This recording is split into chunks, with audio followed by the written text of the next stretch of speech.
Strap in, because what we are about to uncover today, inside DramaCrypt, is going to make you want to rewatch all 4 seasons of The Boys with completely different eyes.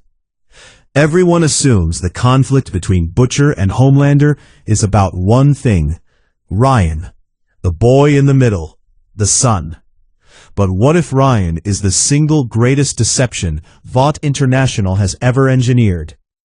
Today we are going to prove, with evidence from the show itself and everything leaking from Season 5, why Ryan cannot biologically be Homelander's son, and why Billy Butcher is, in fact, the true genetic father of the boy who is destined to end the Supes forever. Is Homelander nothing more than a genetic lie? And why does Vought need Ryan to specifically hate Butcher? Get ready, because the truth is more terrifying than Compound V itself. We open with what sounds like a suicidal question. Why was Madeline Stillwell genuinely terrified by Becca's pregnancy? If Ryan were simply Homelander's biological child, Vought should have been celebrating. They would have been popping champagne over the birth of the first naturally conceived Supe. But the truth we are pulling apart today is this: Ryan was never an accident. He was a program, a classified operation called the True Heir Project. Vought knew that Homelander was a ticking time bomb. They understood, perhaps from the very beginning, that he could not be controlled forever. What they needed was a version of him, someone with real human DNA woven into the foundation. Someone with psychological flexibility. Something that does not exist in a man who was raised inside a laboratory, strapped to a table, never once held by another human being. And that is where Becca comes in. And that is where Billy Butcher comes in. Vought used Becca as a controlled experiment, and the result, the genetic result, ties Ryan far closer to Billy Butcher than to Homelander. Look at who Ryan actually is. Yes, he fires laser beams, but he also has a natural moral compass. He feels guilt. He hesitates. He loves. That is not something that passes down from a sociopath. That cannot come from Homelander. Now pay close attention to this detail, because almost no one caught it in Season 4. Homelander's laser is a deep blood red. But in Ryan's moments of genuine, uncontrolled rage, his laser shifts. It pulls toward a golden yellow. Not red, golden. In the internal logic of the Boys universe, that color difference is not cosmetic. It is chemical. It signals that the Compound V inside Ryan's blood is interacting with a different kind of human DNA. Something pure, something resistant, something that was never supposed to be there. Now ask yourself, who in this entire show demonstrated a supernatural resistance to Compound V? Who took the 10th V, burned through it, and died fighting it instead of being transformed by it? Billy Butcher. Ryan is not the sin between Homelander and Becca. Ryan is the weapon that Vought planted inside Becca's womb using Butcher's genetic material, engineered specifically to be the one person capable of erasing Homelander when his usefulness finally ran out. In Season 5, Sage is not simply playing the role of advisor. She is the one who breaks the archive open. With her near-infinite intelligence, Sage has already detected what the rest of the world has missed.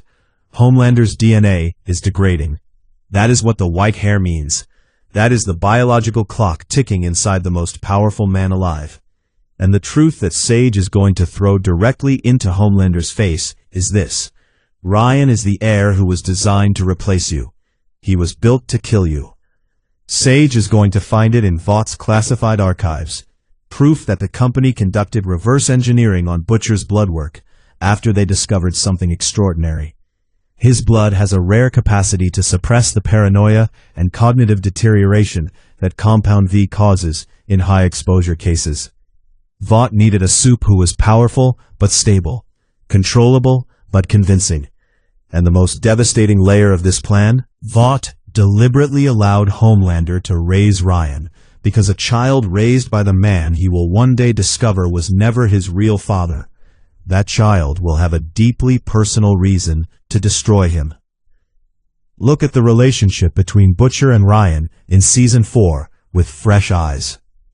When Butcher was dying, when the hallucinations were consuming him, the only presence that brought him back from the edge was Ryan. Not Huey, not Starlight, Ryan. Why? The theory holds that there is a shared genetic frequency between them, something below the surface, something neither of them has the language to explain. Butcher feels it as love, or something close to it. Ryan feels it as safety. The entity inside Butcher, the thing called Kessler, is not just a virus. It is a genetic response.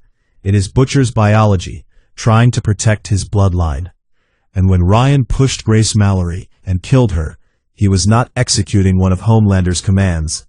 He was acting on an instinct that came from somewhere older. The same instinct that drives Butcher to eliminate anyone who tries to own him. Ryan is Butcher with superpowers, and that is the horror Homelander does not yet understand. He has been raising, protecting, and loving the one person on Earth who hates him by nature, not by choice. Here is the moment we are predicting at DramaCrypt for the Season 5 finale. Homelander, in his desperation or his arrogance, turns to Ryan and asks him to do the unthinkable, to kill Butcher. And in that moment, Ryan does not simply refuse. He says the sentence that will shake Vought's entire foundation from the inside.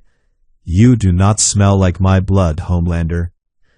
Ryan uses his superhuman hearing in that moment to notice what he has always felt but never understood. His heartbeat synchronizes with Butcher's, not Homelander's. The rhythm of his own pulse mirrors a dying, mortal, broken man across the room, not the god standing in front of him. And Homelander, in that single moment, understands everything. He was never a father, he was an incubator. He was the cage Vought built to raise its own replacement. A final battle will not be a fight of strength. It will be a battle of identity. And the one whose blood is real, not manufactured, not injected, not designed in a lab, is the one who survives. That is Ryan Butcher. Now here is the piece that locks the entire theory together. Why is Butcher so obsessed with the virus that kills Supes? And why is Vought not afraid for Ryan when that virus enters the picture? Because the virus was not designed to kill every Supe. It was designed to target a specific genetic sequence, one that exists in Homelander and in anything cloned or derived directly from him. Ryan is a hybrid. He carries Butcher's DNA and Becca's DNA, and that combination gives him a natural immunity to the virus. Which means the endgame of Season 5 could be exactly this.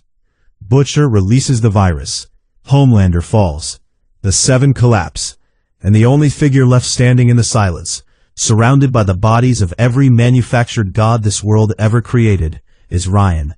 Vought's contingency plan: wipe the board clean, start over, and rule the next era through a single Supe who believes he chose to survive, not knowing he was built to.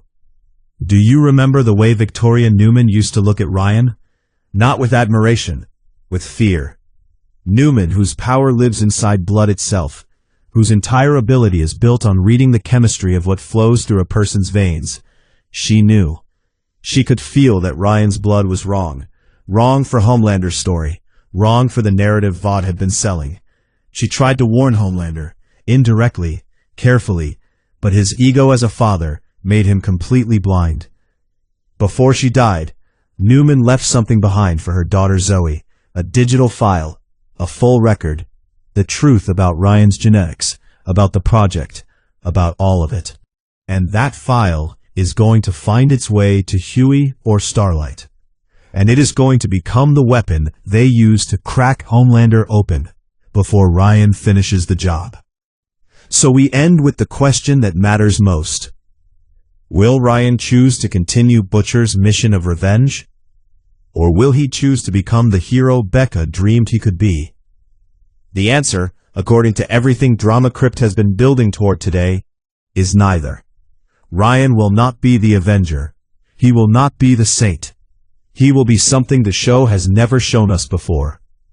He will be the third option, the evolution past both of them. The final image we are predicting is Ryan standing above Homelander's body, turning to face Butcher, and saying, "I am not like you, Butcher. I am what you always wished you could have been. And with that, the legend of Homelander ends in the worst possible way for a man who spent his entire life searching for a family. He dies at the hands of the son he raised, a son who was never his, a son who was built from the DNA of his greatest enemy, and a son he himself taught how to be strong enough to end him. If this theory lands in Season 5, then we are looking at some of the smartest writing in the history of prestige television. Homelander spent his entire life searching for belonging, for a family, for proof that he was loved. And in the end, every single piece of that family was a lie constructed by the corporation that owned him. Now I want to hear from you. If Butcher finds out Ryan is genetically his son, does he forgive him? Or does he spend the rest of his life seeing Homelander every time he looks at the boy? Drop your theory in the comments. The best one gets featured in the next video. Do not forget to like. It is what keeps us digging through Vought's classified files. This has been DramaCrypt, the monster that exposes monsters.